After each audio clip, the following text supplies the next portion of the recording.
It happens every single day. A school bus stops to let kids on and off. Suddenly, a car comes flying by when it should have stopped. Tonight in my ABC 13 investigation, I discovered our communities have a way to keep children safe and go after those drivers, but they don't. I wanted to know why. This is video of a Lynchburg school bus. It's the first time the public has seen it. Watch and listen. Oh my God, oh my God, oh my God. Oh, just rear-ended me and hit the light pole. The bus stopped to let children on. For whatever reason, the driver never stopped.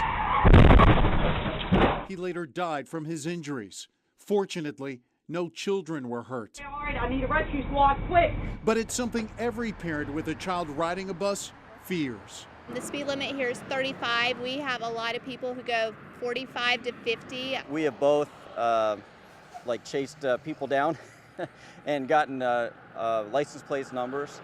School bus drivers see lawbreakers all the time. You know, I've had motorists run my lights before. Yeah, but not. What do you do? I mean, it's really nothing you can do. You blow your horn and kind of to alert them and the child. My investigation discovered that since 2012, Lynchburg police ticketed 69 drivers for failing to stop for school buses. It's a very large yellow bus, usually it says school bus and has red lights on it. When the red lights come on, just stop. It's not that hard. While cops do bust people, it's nearly impossible for them to catch everyone. That's where these come in. It's called the stop arm camera. All Lynchburg City school buses have them. I requested and received dozens of video clips from a variety of buses showing lawbreakers. The video shows driver after driver going by school buses, letting kids on and off. Traveling on a school bus is still the safest way to transport students to and from school. I also spent 3 days on the streets of Lynchburg. Each day I watched people, including buses, passing a stop school bus with its flashing lights on and stop arm out. When vehicles pass like that, they run into the danger of hitting one of our students. So we take that very seriously. Other districts use cameras too. However, I checked and couldn't find any locally that take advantage of a state law that was revised last year that can help them crack down on school bus runners. The law gives communities the ability to create an ordinance allowing school systems to send the owner of the car captured on camera breaking the law a ticket in the mail. Do you guys currently do that? No, the city of Lynchburg has not adopted that code yet. So I went to city leaders to ask them why. Here's my response to that. As a community, it might be something that we need to look at. So what is it going to take? Is it going to take a child being seriously hurt or possibly killed before someone says, boy, we should have done this? I certainly hope not. Lynchburg has no immediate plans to create a new law. But while communities wait, children are at risk. Take a close look at the upper left-hand part of your screen. Oh my God. Base to 63, I'm cutting in because a little girl just got hit by a vehicle. That happened in October in Danville. It's video from Danville City Schools. The child survived. Everyone talks about keeping kids safe, and communities have a law to help keep them safer, but only if leaders choose to use it. We have a couple of the drivers have t-shirts and sweatshirts that say it's big, it's yellow, it's red, lights flashing. What don't you see? Creating a law that allows school districts to cite drivers is really only the first step. The school districts I spoke with, including Roanoke and Danville, told me they haven't figured out the best way to put a system into place to mail those tickets. And some school districts need to outfit all their buses with cameras. They say it would take extra bodies from police departments or another agency, and the costs really are not known. As far as punishment, school bus runners face a $250 fine or greater and have 6 points added to their driving records. You would never knowingly put your child in harm's way, and no school system would send its teachers, staff, and students into buildings they knew were unhealthy. So why don't Virginia schools test for radon, a gas that can lead to lung cancer more frequently? My investigation uncovered a potential flaw in the law when it comes to testing schools.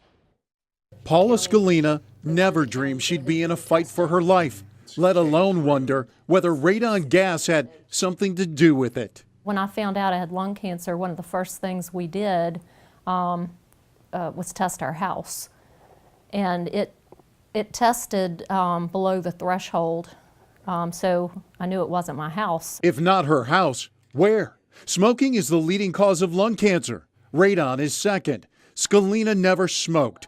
She teaches at Manellison Middle School in Amherst County. She's been there nearly 30 years, but there's no evidence Scalina's lung cancer is linked to radon gas. That's all you have to do, test a building one time, which is scary because things could change in the school. She's talking about the law in Virginia. My investigation uncovered that schools are required to test for radon, but there's a catch. They only have to do it once.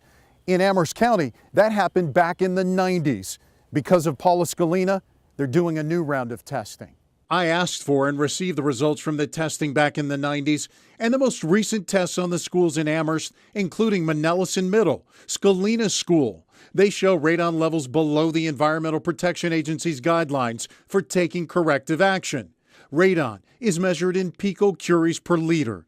The EPA recommends schools reduce radon when levels go above 4 picocuries. We've tried to be very, very responsive. Dr. Stephen Nichols is superintendent of schools in Amherst. One of my responsibilities as superintendent is to be sure that staff and students, especially students, have a safe environment. But my investigation didn't just center around Amherst. I received radon test results for schools in Bedford, Danville, Campbell, Lynchburg, and Roanoke. Can't see it, can't taste it, can't smell it. The only way you know it's there is to do the test. Dale Phelps is a radon expert with nearly 30 years under his belt. He's a member of the National Radon Safety Board and National Radon Proficiency Program.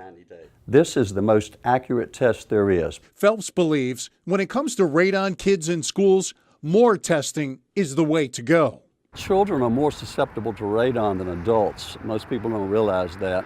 Children's cells are changing, they're developing faster, their respiratory rate is higher. I went to the state capitol to ask the experts at the Virginia Health Department if testing schools for radon once is good enough. I think we're doing about the best we can with the law as it stands right now. I would certainly be willing to discuss with legislators the benefits of increased testing.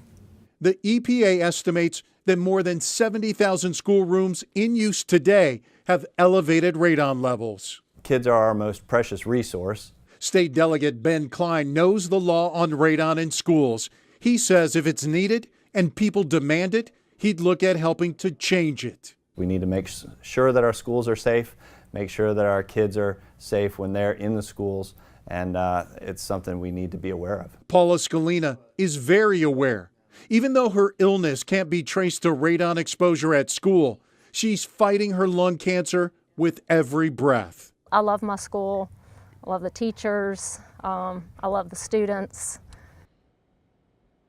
Eye-opening. Testing for radon in schools can get expensive. We're talking thousands to tens of thousands of dollars. Amherst County, for instance, wants to set aside about $75,000 every 5 years to test all its schools. To see the radon results for your child's school, head to our ABC 13 News app or WSET.com. Then join me tonight at 6:45 for a Facebook Live discussion about radon gas with our expert.